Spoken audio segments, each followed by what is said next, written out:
एवं टॉनिक। धामी सरकार के 5 साल पूरे होने विशेष पूजा अर्चना। काशी विश्वनाथ मंदिर में हुआ रुद्राभिषेक। मुख्यमंत्री धामी के नाम से लिया गया संकल्प। कैलाश मानसरोवर यात्रा के लिए पहला जत्था हुआ रवाना। सीएम धामी ने मानसरोवर यात्रा को दिखाई हरी झंडी। सीएम धामी ने यात्रियों से किया संवाद। 13 राज्यों के 49 श्रद्धालु यात्रा में शामिल। सीएम धामी ने तीजन बाई के निधन पर जताया शोक। सीएम धामी ने डॉक्टर तीजन बाई के योगदान को बताया अमूल्य।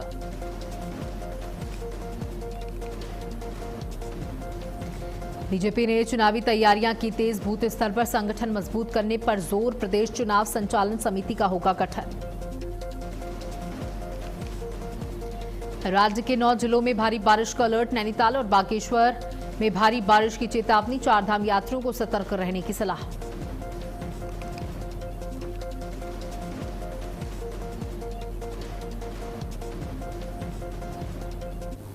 नमस्कार, आप देख रहे हैं भारत अपडेट। मैं हूं आपके साथ सौम्या अवस्थी। चलिए बात अब उत्तराखंड की करते हैं, जहां टनकपुर पहुंचे मुख्यमंत्री पुष्कर सिंह धामी। शारदा तटबंध निर्माण का हुआ शिलान्यास। भूमि पूजन के साथ परियोजना को मिली गति। मुख्य सेवक सदन कार्यक्रम में शामिल हुए मुख्यमंत्री। चंपावत में विकास कार्यों को मिली नई रफ्तार।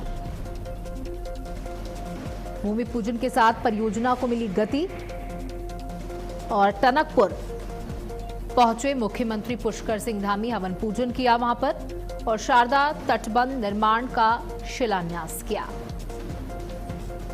भूमि पूजन के साथ परियोजना को मिली गति। मुख्य सेवक सदन कार्यक्रम में मुख्यमंत्री पुष्कर सिंह धामी शामिल हुए। तो ये बड़ी खबर आपको दे दें, जहां मुख्यमंत्री इस कार्यक्रम में शामिल हुए। कार्यक्रम में लोकार्पण किया। टनकपुर पहुंचे मुख्यमंत्री पुष्कर सिंह धामी। परियोजना का लोकार्पण किया गया मुख्यमंत्री के द्वारा। शारदा तटबंध निर्माण का शिलान्यास किया गया मुख्यमंत्री पुष्कर सिंह धामी के द्वारा।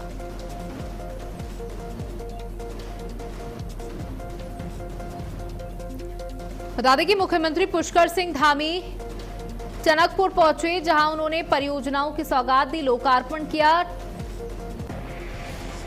शारदा तटबंध निर्माण का लोकार्पण किया गया मुख्यमंत्री के द्वारा और वहां पर भारी भीड़ देखी गई। मुख्यमंत्री के प्रशंसकों की, पदाधिकारियों की, नेताओं की और सुरक्षा के पुख्ता इंतजाम किए गए थे। बता दें कि पहले से ही इस पूरे कार्यक्रम को लेकर तैयारियां चल रही थी और मुख्यमंत्री का ये कार्यक्रम पहले से ही प्रस्तावित था। मुख्यमंत्री पहुंचे, जिसके बाद भारी भीड़, बेहद उत्साह देखा गया। उस भीड़ में मुख्यमंत्री को देखने के लिए आप तस्वीरों में भी देख सकते हैं, भारी भीड़ यहां पर देखी जा रही है उन प्रशंसकों की जो मुख्यमंत्री पुष्कर सिंह धामी के काम को सराहते हैं। और भूमि पूजन के साथ परियोजनाओं को यहां पर गति भी मिली। साथ ही मुख्यमंत्रियों ने, बता दें कि मुख्यमंत्री ने सभी अधिकारियों को इस सख्त निर्देश दिए हैं कि काम में देरी बर्दाश्त नहीं की जाएगी। काम को टालना नहीं है, जल्द से जल्द पूरा करना है और उन योजनाओं को जनता को समर्पित करना है, जिससे समय की बचत होगी। इसी के साथ साथ पैसे की भी बचत होगी। विकास कार्यों की लिस्ट बहुत लंबी है, इतनी लंबी है कि सभी का नाम ले पाना संभव नहीं है। लेकिन आप समझ रहे होंगे मैं किस भाव से कह रहा हूं। अनेक योजनाएं आज पूरी होने के कगार पर है, अनेक योजनाएं अभी आनी हैं और बहुत सारी योजनाएं अभी शुरू भी नहीं हुई हैं। और जब सारी योजनाएं आ जाएंगी तो उसके लिए कई घंटों का समय लगेगा, तब भी उनको बताया जाना संभव नहीं होगा। लेकिन मैं इतना अवश्य कहना चाहूँगा कि आपके इस भाई, आपके बेटे ने चंपावत को आदर्श जिला वचन बनाने का जो वचन आपको दिया है, वो वचन बहुत जल्दी आपको दिया हुआ पूरा होगा। भाइयों बहनों, आज चंपावत और टनकपुर का जो विकास हो रहा है, उसको देखकर कुछ लोगों को रात की नींद उनकी उड़ी हुई है। आपको पता ही होगा वो कौन लोग हैं। वे वही लोग हैं जिन्होंने 50 सालों तक, 60 सालों तक, कई दशकों तक सत्ता की मलाई चाटी है, सत्ता की मलाई चाटते रहे हैं, लेकिन विकास के नाम पर उन्होंने केवल और केवल भ्रष्टाचार का खेल खेला, अपनों और अपनों की जेबों को भरने का काम किया।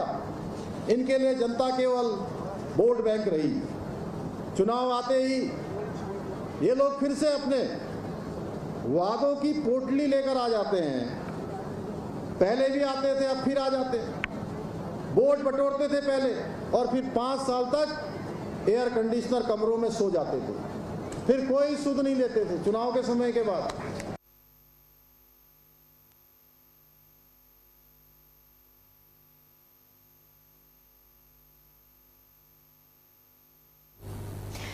अब खबर चंपावत से है, जहां कैलाश मानसरोवर यात्रा का पहला जत्था रवाना हो चुका है। सीएम धामी ने मानसरोवर यात्रा को हरी झंडी दिखाई है। सीएम धामी ने यात्रियों से संवाद स्थापित किया।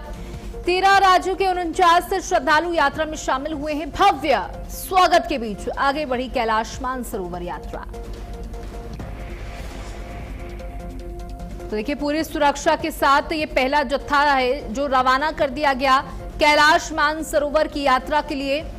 और देखिए, आपको बता दें कि ये जो यात्राएं हैं ये जितनी महत्व रखती हैं उतनी ही कठिन भी हैं, उतना सुरक्षा की व्यवस्था करी जाती है और जिम्मेदारी भी बहुत ज्यादा बढ़ जाती है।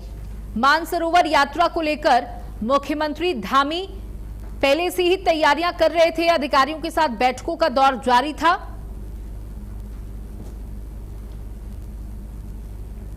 और देखिए, हरी झंडी मुख्यमंत्री के द्वारा पहले जत्थे को दिखाई गई, जिसमें 49 यात्री जो हैं वो मानसरोवर के लिए रवाना हो गए। सीएम धामी ने यात्रियों से संवाद भी स्थापित किया और सभी को तमाम उन विषयों के बारे में समझाया गया। देखिए, यहाँ रूल्स एंड रेगुलेशंस भी होते हैं। जब आप इतनी दूर की यात्रा कर रहे होते हैं तो कैलाश मानसरोवर यात्रा का पहला जत्था रवाना हुआ। वहीं मुख्यमंत्री पुष्कर सिंह धामी के मुख्य सेवक के रूप में 5 साल पूरे होने पर उत्तरकाशी में विशेष धार्मिक आयोजन किया गया। श्री काशी विश्वनाथ और शक्ति मंदिर में मुख्यमंत्री के नाम से संकल्प लेकर पूजा अर्चना और हवन संपन्न हुआ। कार्यक्रम में मुख्यमंत्री के स्वस्थ, दीर्घायु और यशस्वी जीवन के साथ साथ उत्तराखंड की सुख, समृद्धि और जन कल्याण की कामना की गई। वैदिक मंत्रोच्चारण के बीच रुद्राभिषेक में मां शक्ति का पाठ और हवन पूजन आयोजित किया गया। इस दौरान वक्ताओं ने कहा कि मुख्यमंत्री पुष्कर सिंह धामी के नेतृत्व में राज्य में बीते 5 वर्षों में सेवा, सुशासन और विकास के क्षेत्र में कई महत्वपूर्ण उपलब्धियां हासिल की गई। कार्यक्रम में जनप्रतिनिधियों, भाजपा पदाधिकारियों, कार्यकर्ताओं और बड़ी संख्या में श्रद्धालुओं ने सहभागिता दिखाई। तो बता दें कि धामी सरकार के 5 साल पूरे होने पर, उनके कार्यकाल के 5 साल पूरे होने पर जगह जगह इस तरह के कार्यक्रम किए गए, हवन पूजन किया गया और उनके नाम का संकल्प लिया गया। उत्तराखंड की समृद्धि के लिए यहां पर प्रार्थना की गई। धामी सरकार के 5 वर्ष पूरे होने पर विशेष पूजा की गई। वहीं देहरादून में शिक्षा विभाग ने बीमार शिक्षकों के मेडिकल प्रमाण पत्रों की जांच को लेकर बड़ा निर्णय लिया।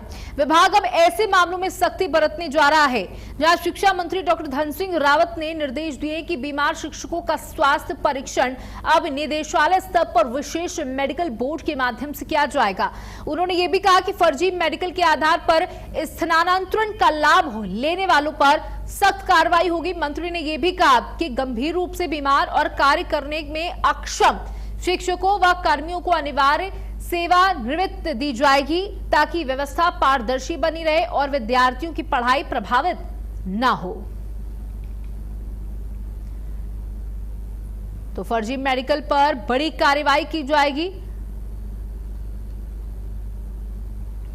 वहीं सीएम धामी ने तीजन बाई के निधन पर शोक जताया है। लोक कला की महान हस्ती थी डॉक्टर तीजन बाई, पद्म विभूषण से सम्मानित थी और मुख्यमंत्री ने उनके निधन पर दुख व्यक्त किया है, गहरा दुख व्यक्त किया गया है मुख्यमंत्री के द्वारा।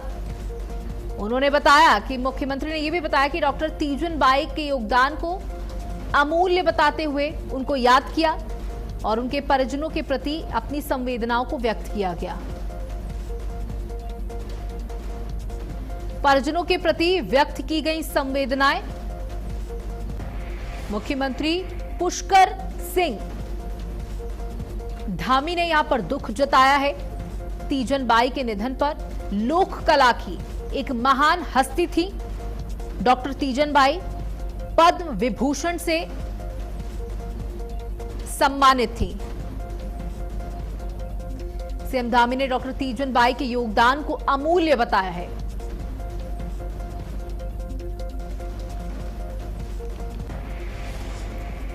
वहीं देहरादून में आगामी चुनावों को लेकर भारतीय जनता पार्टी ने तैयारियां तेज कर दी है। संगठन को बूथ स्तर पर मजबूत करने पर खास फोकस किया जा रहा है।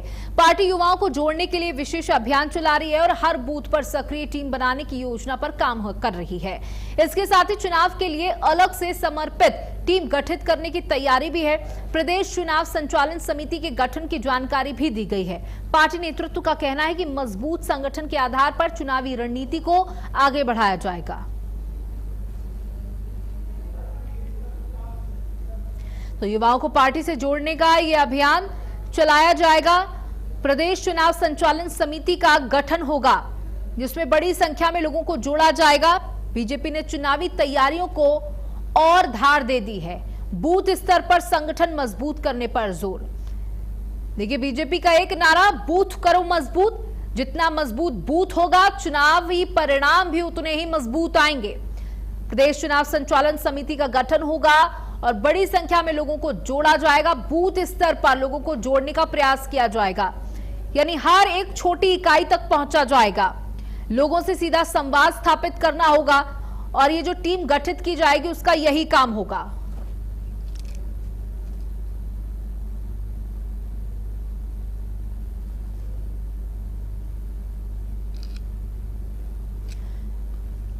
बूथ स्तर पर संगठन मजबूत करने पर जोर दिया गया। युवाओं को पार्टी से जोड़ने का अभियान। देहरादून से ये बड़ी बातें कही गई। प्रदेश चुनाव संचालन समिति का अब गठन होगा। बता दें कि आगामी कुछ महीनों में उत्तराखंड में भी चुनाव हैं और इन चुनावों को लेकर के पार्टी जो है वो अब मुखर रूप से जमीन पर उतर चुकी है। हर एक पहलू पर ध्यान दिया जा रहा है। बूथ को किस तरीके से मजबूत करना है, इस पर जोर दिया जाएगा। टीम का गठन होगा जिसका काम होगा लोगों को अपने साथ जोड़ना, जन भागीदारी को बढ़ाना, बूथ स्तर पर संगठन को मजबूत करना।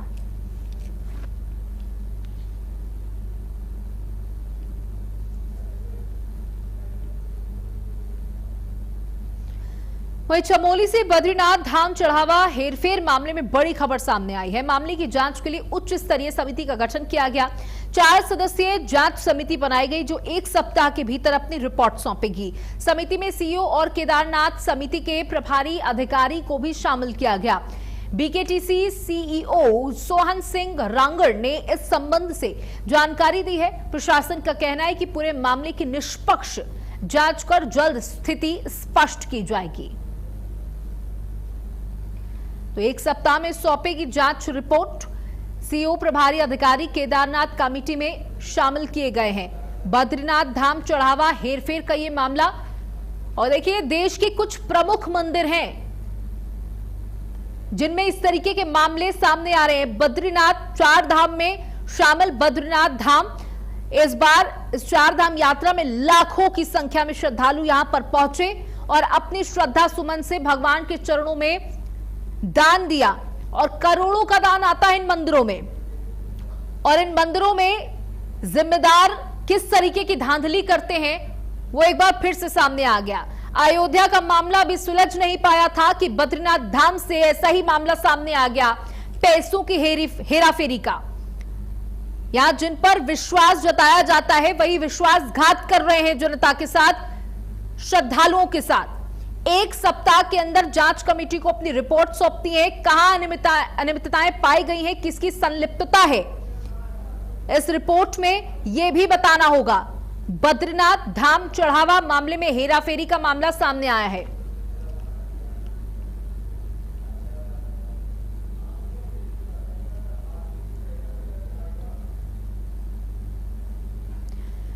तो सीईओ प्रभारी इस टीम में शामिल किए गए हैं। बद्रीनाथ धाम चढ़ावा हेरफेर का ये पूरा मामला है।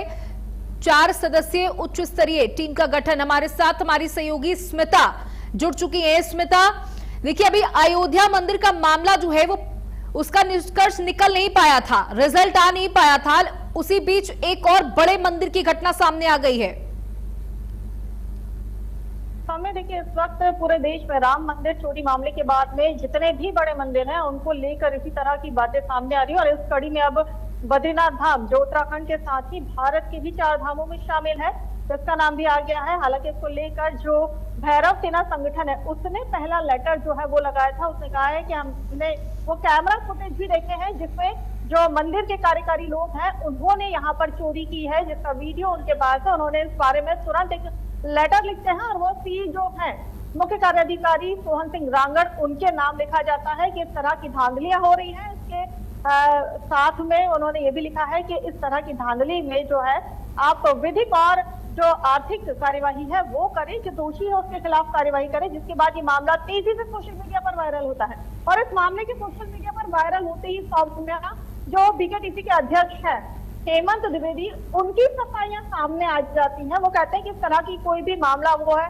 सामने नहीं आया है, वो लगातार जांच कर रहे हैं, अभी तक ऐसी कोई बात नहीं आई है। क्योंकि बद्री केदारनाथ धाम जो है वो लाखों लोगों की श्रद्धा और आस्था का प्रतीक है। यहाँ पर हर साल अगर हम बात करें तो लाखों श्रद्धालु यहाँ पर आते हैं और अपनी इच्छा से करोड़ों रुपए का दान यहाँ पर हर साल अर्पित किया जाता है बाबा केदार को, बाबा बद्रीनाथ को। कोई सोना गिफ्ट करता है, कोई हीरा जो है वो दान करके जाता है, कोई अपनी पूरी संपत्ति यहाँ पर दान करके जाता है। तो इस तरह की बातें सामने आती है क्योंकि ये लोगों की आस्था और उनके विश्वास का माध्यम है। उनकी ये इच्छा होती है कि वो भगवान के चरणों में जो है वो इस तरह से अपनी भेंट अर्पित करें और उनका आशीर्वाद ले। लेकिन वहां जब इस तरह की बातें सामने आती है तो कहीं ना कहीं श्रद्धालुओं को ठेस पहुंचती है। उनकी जो आस्था है वो कहीं ना कहीं थोड़ी सी हिलती हुई नजर आती है कि उन्होंने बहुत श्रद्धा के साथ यहाँ दान दिया, लेकिन इस तरह की जब बातें सामने आती है तो उनका मन कच्चा होता है। और इसी बात को ध्यान में रखते हुए बीकेटीसी के अध्यक्ष ने सफाई पेश की, स्पष्टीकरण दिया। उन्होंने एक बार नहीं बल्कि 2 बार कैमरे के सामने आकर इस बात को बोला है कि इस तरह का मामला सामने है। जब वो दूसरी बार इस मामले पर उनसे सवाल पूछा गया तो उन्होंने साफ कहा कि ये मामला अब जांच समिति के पास पहुंच गया है, जिसके लिए उन्होंने 4 सदस्यीय की समिति जो है वो गठित कर दी है और ये समिति अगले 1 हफ्ते में जो है इसकी रिपोर्ट पेश करेगी। साथ ही आपको ये भी बता दें कि यहाँ पर जो कैमरे हैं वो काफी हाईटेक है। अगर जो चढ़ावा अब आ रहा है उसे ऐसे काउंट नहीं किया जाएगा, बल्कि सामने बैठ के जो लोग हैं वो इसे काउंट करेंगे, जिसका पूरी मॉनिटरिंग की जाएगी। ड्रोन से यहाँ पर मॉनिटरिंग की जाएगी। तो हाईटेक तरीके से अब जो है पूरे मामले की जांच की जाएगी। और खास तौर से ये जो समिति बनी है, जो कमेटी बनाई गई है, उसमें सीईओ खुद शामिल हुए हैं जो खुद इसकी मॉनिटरिंग करेंगे। तो अब यही उम्मीद की जा रही है कि बद्रीनाथ के चढ़ावे पर जिस तरह के आरोप सामने आए हैं वो सच साबित ना हो, नहीं तो लाखों करोड़ों लोगों की जो आस्था एक बार फिर लोगों के ऊपर से हटेगी, जिसका बुरा प्रभाव जरूर देखने को मिलेगा। सौम्या, बिल्कुल, देखिए 1 हफ्ते का समय दिया गया है जब तक आपको रिपोर्ट जमा करनी है। और देखिए अयोध्या में जो मामला सामने आया उसमें 8 आरोपी भी पकड़े जा चुके हैं, लेकिन अभी यहाँ पर जांच शुरू होगी। 1 हफ्ते का स्मिता सिर्फ समय दिया गया है इस पूरी जांच को लेकर के। बिल्कुल 1 हफ्ते का समय दिया गया है और इस 1 हफ्ते के समय में इस बात का उन्हें खास ख्याल रखना है कि जो भी फुटेज है वो सामने आए। साथ ही हेमंत द्विवेदी ने ये भी कहा कि अगर किसी के पास इस तरह की कथित वीडियोस है, कोई फोटो है, कोई कैमरे की रिकॉर्डिंग है, तो वो उनके सामने पेश करे ताकि दोषियों को पकड़ने में मदद मिल सके। उन्होंने लोगों से भी अपील की है कि इस तरह की अगर कोई बात है तो वो सामने समिति के पास रखे ताकि उनके पास जो है वो पुख्ता सबूत पेश आए। क्योंकि उन्होंने जब इस तरह की जांच की तो इसकी कोई भी बात उनके सामने नहीं आई थी। बावजूद इसके उन्होंने कहा कि अगर भैरव सेना संगठन के पास जैसे फुटेज है या वीडियो है तो वो उन्हें सौंपे ताकि वो उसकी पूरी तरह से निष्पक्ष जांच कर सके। और ये बेहद जरूरी भी है क्योंकि यहाँ पर लाखों करोड़ों लोगों की आस्था का विषय। और अब ये मामला बिल्कुल स्मिता, जानना चाहूंगी क्या कोई संख्या अभी तक निकल करके सामने आई कि कितने रुपए की हेरा फेरी है यहाँ पर? देखिए अभी तक इसका कोई आंकड़ा सामने पेश नहीं किया गया है कि कितनी संख्या में जो है यहाँ पर हेराफेरी हुई है या कितना धन जो है वो यहाँ पर चढ़ावा से निकाला गया है। इसका कोई अभी आंकड़ा बाहर नहीं निकाला गया है। अभी सबसे पहले ये जांच की जा रही है कि कौन इसमें शामिल है और क्या जो आरोप लगाए गए हैं वो सच है भी या नहीं, पहले इसकी पड़ताल की जाएगी। और जो लोग शामिल होंगे उन्हें पहले पॉइंट आउट किया जाएगा, उनसे पूछताछ की जाएगी और उसके बाद फिर इस पूरे मामले पर कितना, अगर इस तरह का हेरफेर का मामला सामने आए तो कितनी चोरी हुई है ये बात सामने आएगी। हालांकि बहुत कॉन्फिडेंशियल है, लेकिन अभी फिलहाल जो है 1 हफ्ते के समय में लोगों को पॉइंट आउट किया जाएगा और ये देखा जाएगा। लेकिन फिलहाल इस 1 हफ्ते में जो चढ़ावा आ रहा है उसकी मॉनिटरिंग भी बहुत ध्यान से की जा रही है। हाईटेक कैमरे लगाए गए हैं, लोग अब बैठकर यहाँ पर जो है तो वो चढ़ावे को काउंट करेंगे और उसे बिल्कुल सख्त पहरे के अंदर जांचा जाएगा। बिल्कुल स्मिता, आप नजर बनाए रखिएगा। बहुत बहुत शुक्रिया हमारे साथ जुड़ने के लिए, जानकारियां साझा करने के लिए। चलिए आगे बढ़ते हैं। जहां उधम सिंह नगर के किंचा स्थित खान फार्म विवाद के बाद सिविल कोर्ट के आदेश पर कांग्रेस सांसद प्रियंका गांधी वाड्रा की जेठानी सायरा वाड्रा खान फार्म पहुंची। कोर्ट के निर्देशों के अनुसार प्रशासन और पुलिस की मौजूदगी में सायरा वाड्रा को सुरक्षा के साथ खान फार्म पहुंचाया गया और परिसर में पुलिस बल तैनात किया गया। बता दें कि 1 जुलाई को खान फार्म को लेकर सायरा वाड्रा और नसरीन सांगा के बीच विवाद हुआ था। दोनों पक्षों ने प्रशासन के सामने अपने अपने दावे पेश किए थे। मामले की सुनवाई के बाद सिविल कोर्ट ने 1 जुलाई से पहले की स्थिति बहाल करते हुए सायरा वाड्रा को और सुरक्षा उपलब्ध कराने के निर्देश दिए, जिसके बाद प्रशासन ने कोर्ट के आदेश का पालन करते हुए ये कार्रवाई की।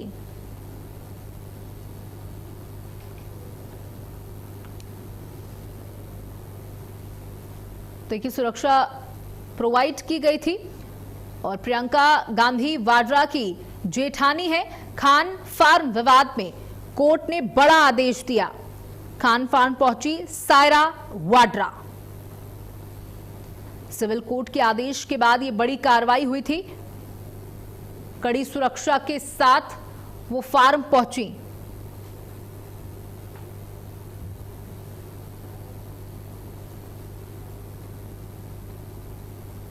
वहीं देहरादून में सड़क पर रील बनाना और हुड़दंग करना युवकों को भारी पड़ गया।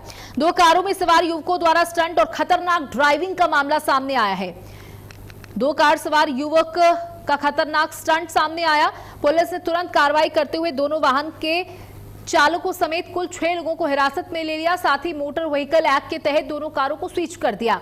पुलिस का कहना है कि सड़क पर इस तरह की लापरवाही और स्टंटबाजी किसी भी हाल में बर्दाश्त नहीं होगी। आगे भी ऐसे मामले में सख्त कार्रवाई की जाएगी।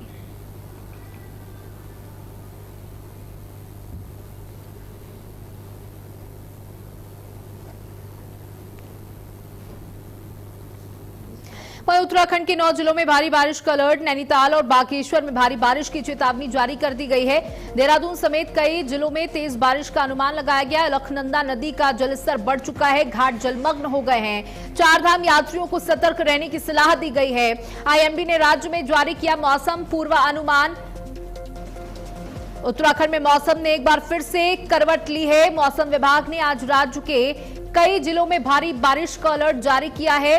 देहरादून, चमोली, उत्तरकाशी, टिहरी, रुद्रप्रयाग, चंपावत और पिथौरागढ़ समेत 9 जिलों में भारी बारिश की चेतावनी जताई गई है। नैनीताल और बागेश्वर में भी भारी वर्षा होने की संभावना जताई गई है। वहीं हरिद्वार और उधम सिंह नगर में गर्जन के साथ आकाशीय बिजली चमकने की आशंका है। लगातार हो रही बारिश के चलते बद्रीनाथ धाम क्षेत्र में अलकनंदा नदी का जलस्तर बढ़ गया है, जिससे घाट जलमग्न हो गए हैं।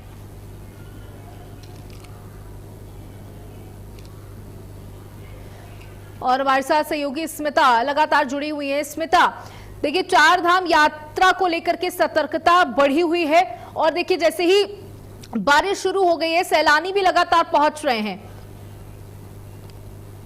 बिल्कुल, देखिए 4 धाम यात्रा इस वक्त उत्तराखंड में अपने चरम पर चल रही है। हालांकि बारिश जो है वो शुरू हो गई है, मानसून में दस्तक देती है। और अगर हम बात करें मौसम की तो मौसम बेहद सुहावना हो गया, लेकिन काफी डरावना भी हो गया है, क्योंकि पहाड़ों पर जब बारिश होती है तो वो बेहद खूबसूरती के साथ में डरावनी भी होती है। और इसी तरह की तस्वीरें हमने 2 तारीख को भी देखी थी, जब केदारनाथ के जो गौरीकुंड रूट है वहां पर लैंडस्लाइड हुआ था मनुकटी के पास। और इसके अलावा अगर हम बद्रीनाथ की बात करें तो बद्रीनाथ के भी हाईवे पर गुलाब कोठी पर जो है वहां पर भी लैंडस्लाइड हुआ था। रोड जाम हो गई थी, जिसके कारण लंबी लंबी गाड़ियों की कतार वहां लग गई थी, श्रद्धालुओं की गाड़ियां फंस गई थी। और मौसम ने अलर्ट भी जारी कर दिया था। यहाँ तक कि केदारनाथ की जो यात्रा है उसे अस्थायी रूप से बंद कर दिया था, क्योंकि जब तक मौसम साफ नहीं होगा और यात्रा सुरक्षित नहीं होगी तब तक अगले आदेश तक उस यात्रा को रोक दिया गया था। हालांकि स्थितियां इतनी बेहतर थी कि वहां पर जेसीबी लगाकर तुरंत रास्तों को साफ किया गया और केदारनाथ की यात्रा को सुचारू कर दिया गया। लेकिन आज की बात करें तो आज भी उत्तराखंड में मौसम विभाग ने अलर्ट जारी कर दिया है।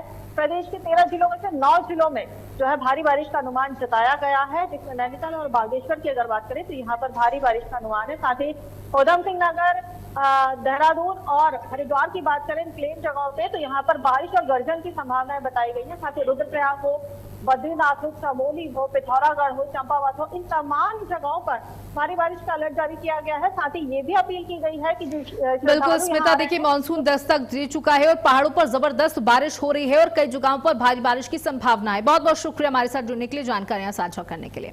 और इसी के साथ इस बुलेटिन में इतना ही। नमस्कार।